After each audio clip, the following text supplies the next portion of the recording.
Hey everyone, welcome back to the channel. In this quick tutorial, I'll show you exactly where to find your save files and config files for Silent Hill F on PC. Let's get right into it. Step 1. Find your saved game files. First, open any folder on your PC.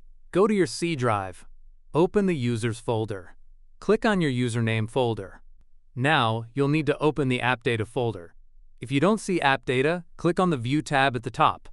Select Show, then click Hidden Items. Once App Data is visible, open it. Then go to the Local folder. Find and open the folder named SHF. Inside, go into the Saved folder. Open Saved Games and then the folder with the long number. This is where all your saved game files are located. Step 2. Go back to the saved folder. Open the folder called Config.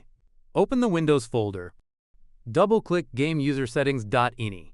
This file contains your game configuration settings, like graphics options and more. And that's it. Now you know exactly where to find both your save files and config settings for Silent Hill F on PC. If this tutorial helped you, don't forget to like, subscribe, and leave a comment if you have any questions. Thanks for watching, and I'll see you in the next video.